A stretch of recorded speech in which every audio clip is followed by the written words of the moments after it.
এটি বাংলাদেশে অবস্থিত একটি বিখ্যাত নদী ও সুন্দর জঙ্গল হতো যদি বাংলাদেশের মানুষ সভ্যতা। আসসালামু আলাইকুম, কি অবস্থা সকলের? আশা করি আপনারা সবাই ভালো আছেন। আমিও ভালো আছি। আপনাদের মাঝে আজকে শেয়ার করব এক প্রাকৃতিক অপরূপ সৌন্দর্যে ঘেরা দেশ ও দেশের কিছু প্রাকৃতিক ছবি ও সৌন্দর্যের ভিডিও নিয়ে হাজির হয়েছি আপনাদের সামনে।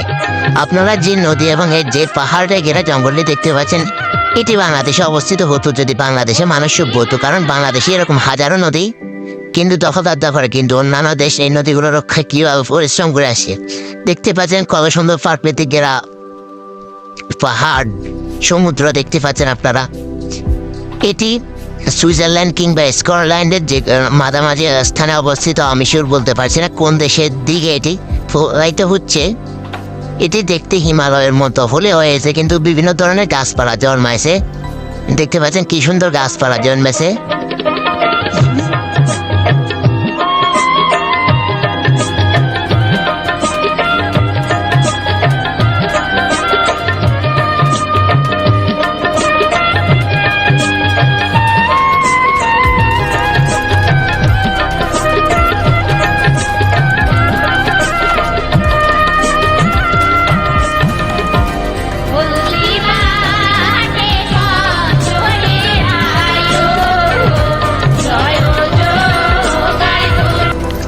কবি বলেছে, তোমরা চার দেয়ার মাঝে বন্দি থেকো না, তোমরা প্রাকৃতির মাঝে তোমাদের জীবনকে খুঁজে না।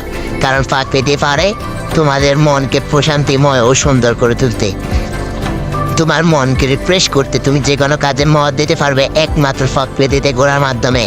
তোমার মানসিক শান্তি আসবে প্রকৃতির মাধ্যমে। কিন্তু আল্লাহ তাআলা সুন্দর এই সৃষ্টিগুলো তোমরা এখনো দেখতে পাও না, যে হাজার হাজার বিভিন্ন পাহাড়ের পেছনে বিভিন্ন কত সমুদ্রের গভীরে কত সুন্দর দৃশ্য লুকিয়ে রয়েছে।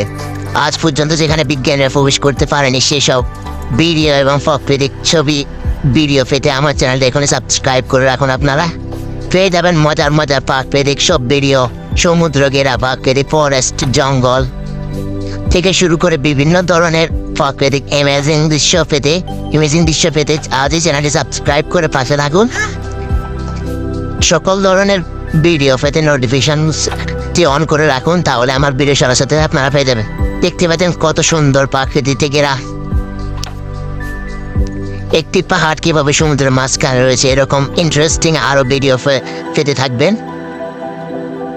প্রকৃতির অপরূপ সৌন্দর্যে ঘেরা জঙ্গল, যার মধ্য দিয়ে চলে গেছে একটি রাস্তা। এটির মধ্য দিয়ে দেখুন আমরা কিভাবে ড্রোন ফুটেজ নিচ্ছি, সামনে আমাদের গাড়ি যাচ্ছে। এরকম ইন্টারেস্টিং ভিডিও এবং বিভিন্ন দেশে ঘোরার মাধ্যমে মজা, আসল মজা তো ঘোরার মাধ্যমে, তো দেশ বিদেশে ঘুরে বেড়াবেন, প্রকৃতির আসল মজা পেয়ে যাবেন। কি সুন্দর, কত বিশাল এক সমুদ্র সৈকত। সমুদ্র সৈকতে লোনা পানি, কিভাবে সমুদ্রের পানি আল্লাহ তাআলা কত অশেষ রহমত, কত সুন্দর এক সৃষ্টি।